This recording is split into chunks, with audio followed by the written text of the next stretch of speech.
8, 1955. Ford Thunderbird. February the 20th, 1954. Ford walked into the Detroit Auto Show with something new. Within the first 10 days of going on sale, just 10 days, over 3,500 orders came in. Ford had projected around 10,000 units for the first year. The actual number came in at 16,155. That same year, Chevrolet managed to sell 674 Corvettes. Under the hood sat a YB block Vate, 292 cubic inches, 193 to 198 horsepower, depending on the transmission. 0 to 60 in roughly 8.9 seconds.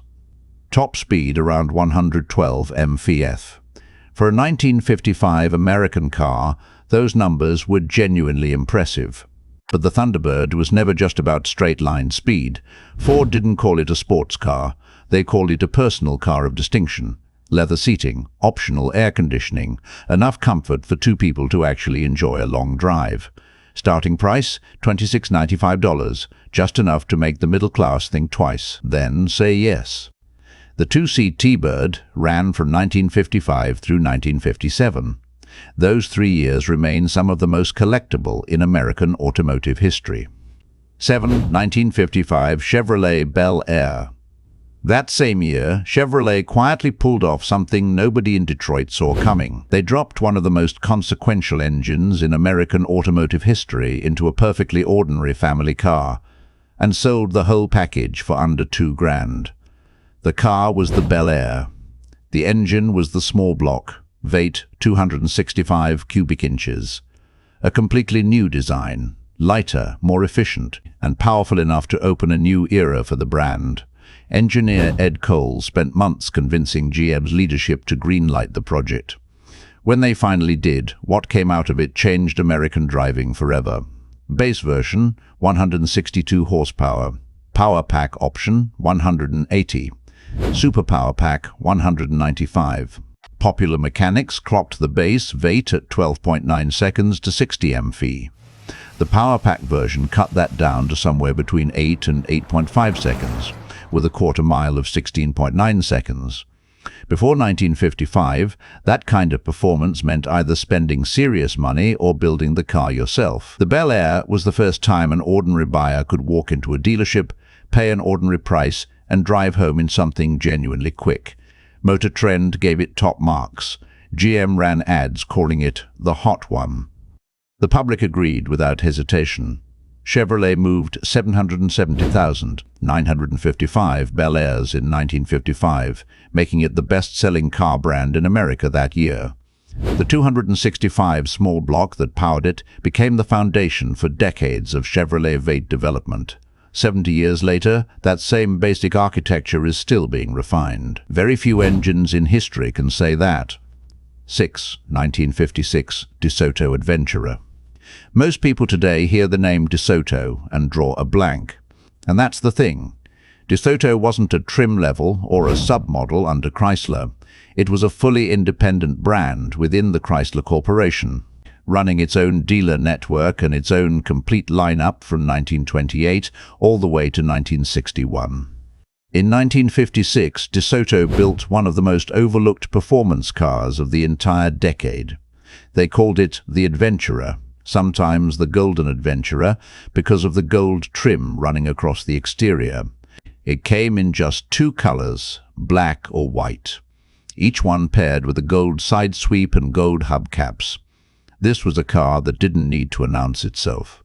The way it looked did all the talking.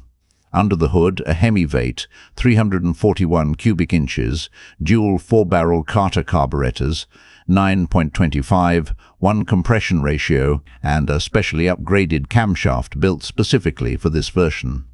Factory rating, 320 horsepower, and DeSoto openly acknowledged that number was conservative. 0 to 60, around 8.5 seconds. Top speed confirmed at 137 mph during Daytona Speed Weeks and 144 mph at the Chrysler Proving Grounds. On July 4, 1956, an Adventurer competed at the Pikes Peak Hill climb. This was not a car built just to look good in a showroom.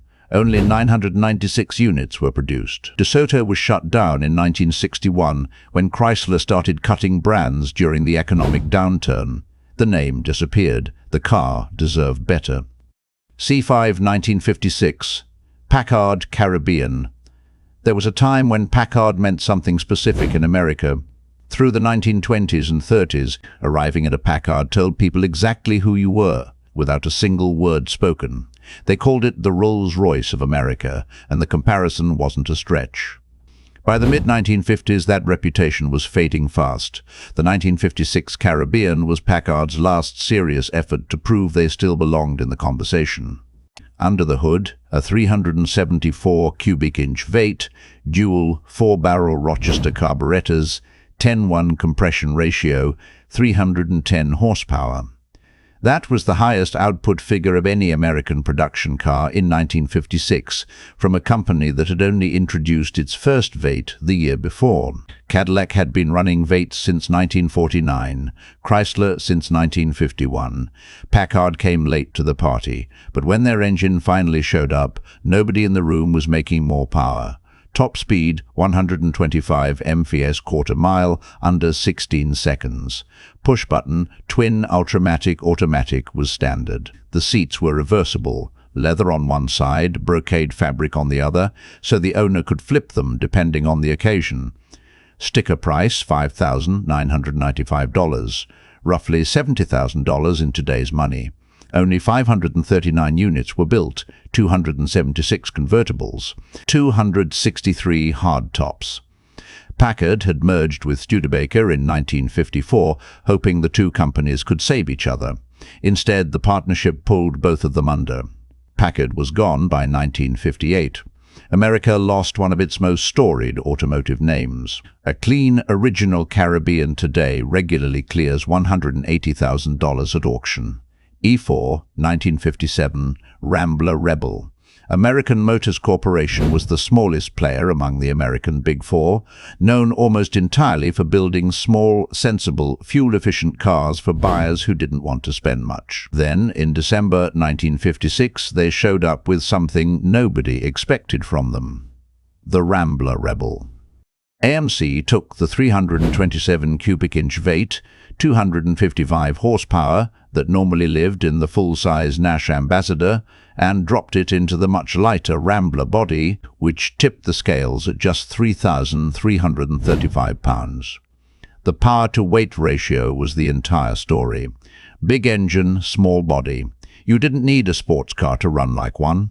It was the exact same formula Pontiac would use 7 years later to create the GTO and launch the muscle car era. Motor Trend recorded a 0 to 60 time of exactly 7.5 seconds and a quarter-mile of 18.32 seconds at the Daytona Speed Trials in 1957.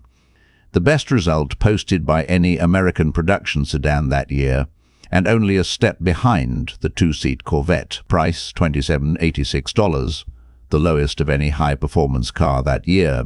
Automotive historians widely regard the Rebel as the first factory-built intermediate performance car in history. One interesting footnote: AMC had originally planned to fit the Rebel with a Bendix electrojector fuel injection system, good for 288 horsepower. The system wasn't reliable enough. Not a single customer-delivered car ever received it. Only around 1,500 units were produced. After the strong showing at Daytona, AMC walked away from the momentum and went back to economy cars. They left the door open, and Pontiac eventually walked through it. 1957 Chrysler. Chrysler 300C. Chrysler started the 300 letter series in 1955 with the 300, a name pulled directly from its 300 horsepower rating. Every year after that, a new letter, more performance. By 1957, they had arrived at the 300C, the third in the series, and the one that many automotive historians considered the design peak of the entire run. Even though the 300D that followed was technically more powerful, sometimes the way something looks leaves a longer impression than any number on a spec sheet. The engine, a Hemi-Vate displacing 392 cubic inches, dual 4-barrel Carter carburetors, 9.25, 1 compression. Standard output, 375 horsepower at 5,200 RPM, 420 lb-feet of torque. Buyers who wanted more could option up to 390 horsepower. That version ran 0 to 60 in 7.2 seconds, covered the quarter mile in 15.9 seconds, and topped out around 131 mph. In a car that weighed over 4,000 pounds and stretched nearly 19 feet bumper to bumper, you'd look at it and never guess. Styling came from Virgil Exner, sweeping tail fins rising off the rear, sharp body lines running the full length. Chrysler's Forward, look in its full expression. The 300C was also the first letter series car to offer a convertible alongside the hardtop. Total production, 2402 units, 1918 hardtops, 484 convertibles. Every single one equipped with torque-light automatic, power steering, power brakes, and leather interior as standard. A writer at Automobile Quarterly put it plainly, when American society was criticizing tail fins as wasteful and excessive, they were talking about this exact car. The nickname Beautiful Brute has followed the 300C ever since. Polished enough for the opera, fast enough that nothing on the American road in 1957 wanted to challenge it. Original examples today trade between $80,000 and $120,000 at major auctions. 1957 Chevrolet Corvette Fuelie, $283. The 1957 Corvette did something no American mass-production car had ever done before. Rochester ramjet fuel injection on a 283 cubic inch Vate. No carburetor anywhere in sight. The result, 283 horsepower from exactly 283 cubic inches, 1 horsepower per cubic inch. Engineers of that era considered it an almost impossible threshold for a production vehicle. Chevrolet ran national ads with that exact tagline and branded the system the Fuelie, one of the boldest marketing moves of the decade. The man behind it was Zora Arkus Duntov, a Belgian-born engineer of Russian descent who joined GM in 1953 and became the person most responsible for shaping the Corvette's performance identity. He transformed the car from a good-looking but slow machine into something that made people nervous on a racetrack.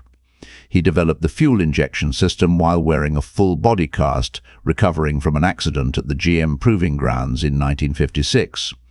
He stood upright in that cast and worked on the design for months straight. What he produced permanently changed what the Corvette would become. The Fuelie ran 0 to 60 in 5.7 seconds with a top speed of 132 mph math, numbers that many far more expensive European sports cars couldn't match in 1957.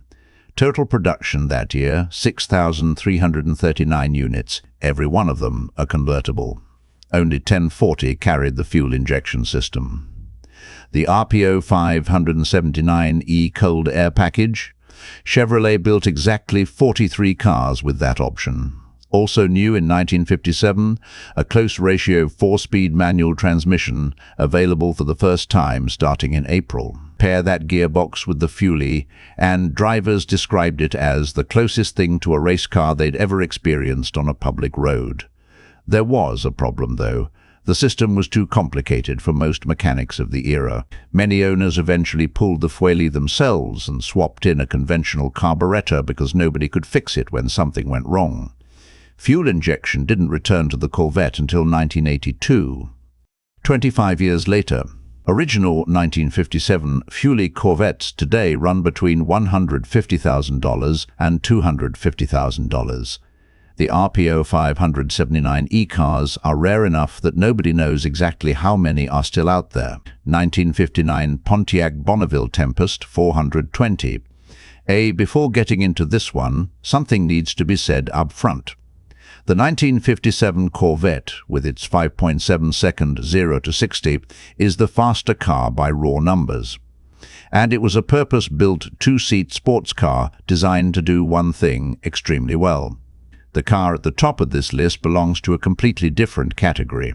This is a full-size luxury sedan weighing over 4,000 pounds. 5 adults. Air conditioning. Leather seats. And in 1959, no full-size American car on public roads was quicker than this one. In the mid-1950s, Pontiac had an unofficial reputation inside the industry as a car for conservative middle-aged buyers. Nothing wrong with it, nothing exciting about it either. Nobody was choosing a Pontiac because they wanted to go fast. Seaman Bunky Knudsen became general manager in 1956 and made it his personal mission to change that from the ground up. He brought engineer John DeLorean onto the team, pushed displacement numbers higher every year, put Pontiac into NASCAR racing, and by 1959 the brand's image had been rebuilt completely. The 389 cubic inch Vate sat at the heart of the entire Pontiac full-size lineup, available in several output levels. Starting at 260 horsepower and climbing to 315 with the tri-power setup, 3 two-barrel carburetors on a progressive linkage that kept only one carburetor open at light throttle and brought all three into play when you really got into it. 10.5, 1 compression. Retuned tri-power setup, 345 horsepower, a car weighing over 4,000 pounds running 0 to 60 in around 6.5 seconds. In 1959, no full-size American sedan could do that.